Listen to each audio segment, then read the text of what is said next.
¿Qué es la crisis de los misiles en Cuba? Fue un momento crítico dentro del periodo del sistema internacional después de la Segunda Guerra Mundial. La Guerra Fría estuvo marcado por el temor a una gran guerra nuclear. Tras la Segunda Guerra Mundial, Estados Unidos y la URSS, quienes fueron aliados victoriosos contra los regímenes totalitarios del fascismo y el nazismo, se sumieron en una competencia geopolítica por la dominancia global. La rivalidad conllevó una carrera armamentista atómica en la que Estados Unidos llevaba ventaja. La premisa de este evento se remonta a 1959, cuando luego de derribar la dictadura de Fulgencio Batista, los insurgentes cubanos instauraron un gobierno revolucionario encabezado por Fidel Castro. Este nuevo actor instauró una nueva reforma agraria que incluía la nacionalización de tierras y empresas, provocando la oposición de Estados Unidos, quien en respuesta decretó un embargo comercial, económico y financiero para impedir que Cuba pudiera comprar o vender productos. Debido a esta hostilidad, el gobierno de Castro se declaró socialista y fue acercándose cada vez más a la Unión Soviética. Comenzó a ser percibido por Estados Unidos como una amenaza ideológica influenciada por su ahora mayor rival. Entonces, ¿cómo se desarrolló la crisis de los misiles en Cuba? Todo comenzó el 14 de octubre de 1962, cuando Estados Unidos autorizó vuelos espía de reconocimiento en aviones U-2 sobre Cuba. Tras recibir informes de inteligencia que alertaban de movimientos de material militar soviético en la isla, detectó la construcción de rampas misiles y la presencia de tropas soviéticas. Estos vuelos logran captar 928 fotografías, capturando imágenes de la construcción de la base de misiles nucleares SS-4 en San Cristóbal, al oeste de Cuba. Within the past week, unmistakable evidence has established the fact that a series of offensive missile sites is now in preparation.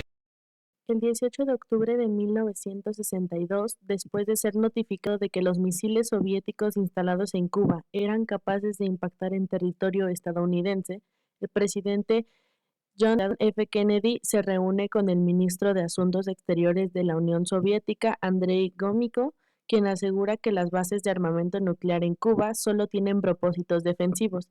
Sin embargo, Estados Unidos procede a reunirse con los asesores de la ExComm para evaluar la posibilidad de una invasión preventiva. Kennedy se pronuncia a la nación mediante un discurso en el que se informa el descubrimiento de esta nueva amenaza y se establece un nivel de alerta militar DEFCON 3. The purpose of these bases can be none other than to provide a nuclear strike capability against the Western Hemisphere.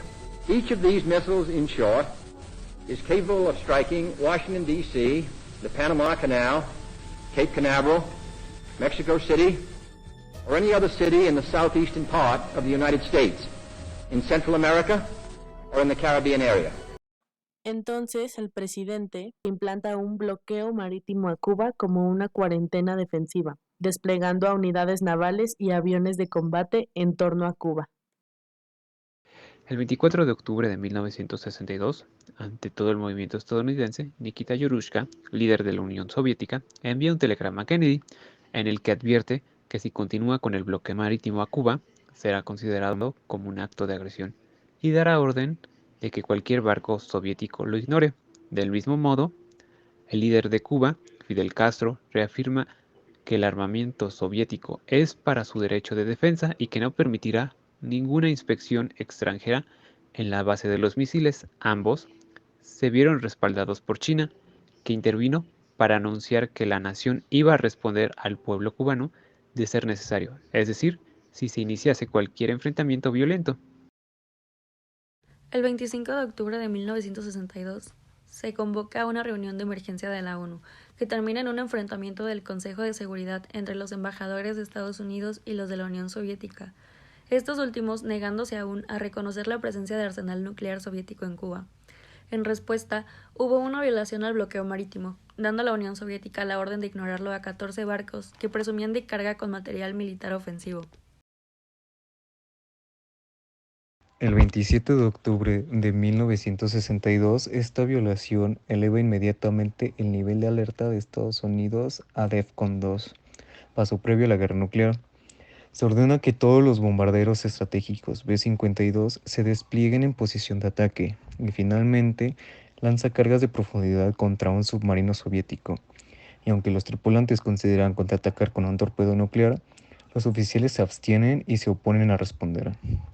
A pesar de este acto pacífico, Estados Unidos autorizó una tercera misión de reconocimiento para aviones U-2F de la CIA que terminó en desastre debido a que fue derribado por un misil tierra-aire SA-2 lanzado desde Cuba, por órdenes de su líder, quien había establecido que no permitiría ninguna otra inspección extranjera en la base.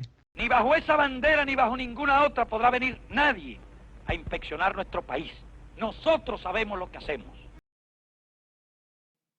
El 28 de octubre de 1962, al ver lo cerca que estaban de que estallara un enfrentamiento directo entre las dos grandes potencias, el líder soviético Nikita Khrushchev mandó un comunicado a Estados Unidos ofreciéndole como tregua la retirada de sus bases nucleares en Cuba, a cambio del compromiso estadounidense de no invadir la isla y de que retirara también los misiles balísticos Júpiter que ya habían instalado en Turquía e Italia. Más tarde ese mismo día, el presidente John F. Kennedy aceptó la propuesta y firmó el acuerdo. El 5 de noviembre de 1962 comienza el cumplimiento del acuerdo por parte de la Unión Soviética al desmantelar y desembarcar en navíos todos los misiles y cargamentos nucleares de Cuba, enviándolos de regreso a territorio soviético. Al mismo tiempo, Estados Unidos disminuye el nivel de alerta a DEFCON 4 y comienza a movilizar la retirada de sus bases nucleares en Italia. Khrushchev declaró públicamente que los misiles soviéticos serían desmantelados y retirados durante las próximas semanas. Y en ese momento terminó la crisis de los misiles. Tanto Kennedy como Khrushchev vendieron el acuerdo como un triunfo diplomático a sus ciudadanos, pero el gobierno cubano salió muy decepcionado. A Castro le indignó que se anunciara la retirada de los misiles sin su consulta y sin tener en cuenta sus intereses. Para el líder revolucionario, las garantías de no agresión de Estados Unidos eran insuficientes y reconoció que la negociación del acuerdo afectó las relaciones con los soviéticos durante un tiempo. El 24 de marzo de 1963, finalmente, Estados Unidos desmantela y retira los últimos misiles nucleares de las bases de Turquía. El conflicto fue oficialmente disuelto cuando se retiró el bloqueo comercial de Cuba, aunque permaneció la inspección preventiva estadounidense, en caso de que alguna embarcación pudiera contener cargamento militar nuclear. Como actores dentro de este evento, dividiéndolos en estatales y no estatales, podemos encontrar como estatales a Estados Unidos con John F. Kennedy como presidente, a la Unión Soviética con Nikita Khrushchev como líder, a Cuba con Fidel Castro como dirigente, a China como apoyo a Cuba y a la CIA como organización gubernamental por parte de Estados Unidos. Y como no estatales, podemos mencionar al Consejo de Seguridad de la ONU y a los medios de comunicación que difundieron las noticias y los mensajes por parte de los líderes.